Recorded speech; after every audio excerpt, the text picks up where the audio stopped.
This is surreal.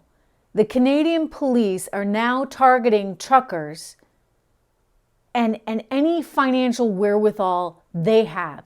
Totally surreal stuff. You wonder why we need Bitcoin in this world and other cryptos, right? Hello, everyone. Welcome to the Trish Regan Show. I am Trish. Great to have you here. Just a reminder that portions of today's program are brought to you by Legacy Precious Metals. There has never been a better time to invest in precious metals. Go to legacypminvestments.com. Again, legacypminvestments.com for more. But I got to tell you, I'm just disgusted by what I'm seeing happening right now in a country that I think we all thought was more aligned with us than it really is, although these days I worry about the US, and that is Canada.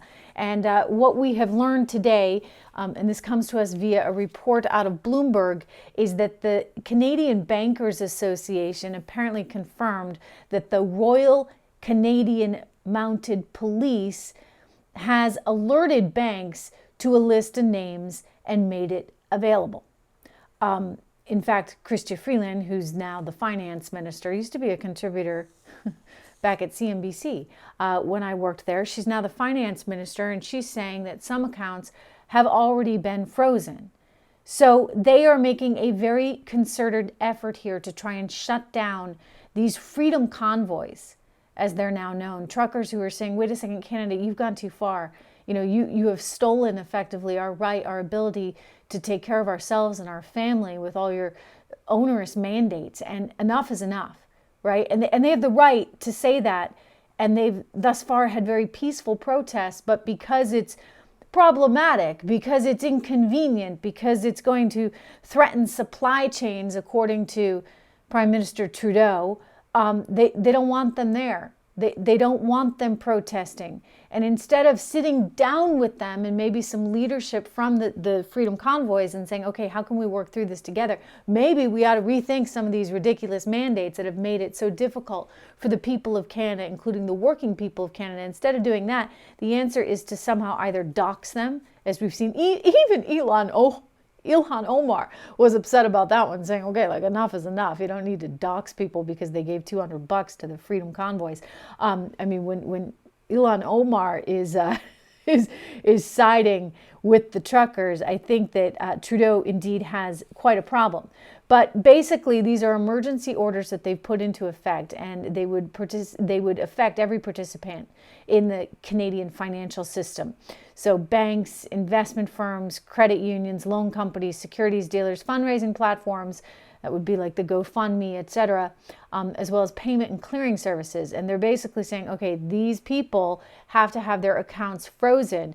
You need to report any activity to the Royal Canadian Mounted Police. I mean, this is the stuff that China would do, not something that Canada would do. But I guess it gets me to the need for alternative funding, right?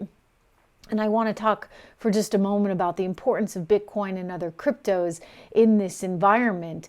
But remember, this is kind of a scary territory, and territory that we could very soon ourselves find ourselves in.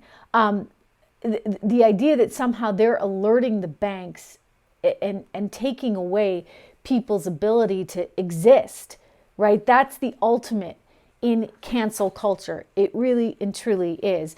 One of the reasons, again, why, I mean, there's many, many reasons, but again, why you need to be looking at things like gold in this environment. And I say this, one, obviously Legacy Precious Metals, I've told you about them before, wonderful sponsor of this program with values that I think are very, very aligned with mine in terms of the importance of the individual, the freedom of the individual. It's one of the reasons why I like gold. I like gold because of the inflationary concerns, obviously, and it's a wonderful way to help even out those fluctuations in your portfolio. But when you see stuff like this going on, I mean, I have to tie this in because at least, you know, gold is yours. It's not like the government can take it away. I mean, if you hold it in a gold fund, it could be a little trickier, but if you actually hold the physical stuff yourself, then the government can't ever take that away from you.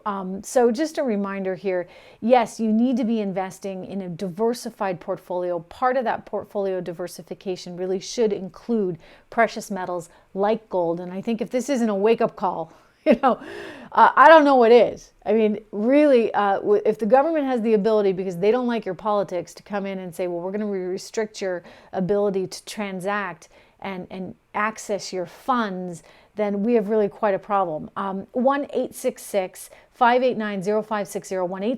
1-866-589-0560 is the number for Legacy Precious Metals, legacypminvestments.com. Go there, check them out, because this is the time, really and truly, to make sure that you're prepared, right, for whatever comes our way. A quick reminder, everyone, I was just actually over on Locals. I'm there all the time, posting content that you're not going to see anywhere else. We have a wonderful little group, a wonderful community. I encourage you to be part of that community. You can go and support the show there. Locals, trishregan.locals.com is the URL address. Go to trishregan.locals.com and you can sign up for free. Again, you can support the show and interact directly with me. It's really just a great space, and I'd love for you to meet all the people there on the platform, because it's just a great group. In fact, Pinbot gets a shout out because he is the supporter of the week. Last week it was Red, White, and Blue, and the week before a wonderful, wonderful woman who has just become such a fixture on that account. So I encourage you to go check it out and listen up to all that we're talking about there. There on Locals, trishregan.locals.com. I want to turn, though, for a moment, in light of what's happening with the truckers, because it should be illegal, right? Just because you don't like somebody's political views and you're fearful that they might be able to contribute to these truckers, you're going to freeze their financial accounts. I mean, that's like treating your own citizens like they're from the Iranian government. We're going to sanction our own people. It's wild.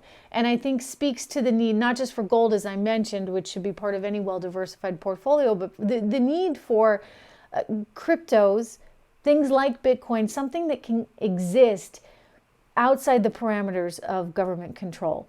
Look, cash used to sort of serve that function, right? But cash has become increasingly less prevalent in this day and age. And I think there's still always sort of a function and need for something like cash.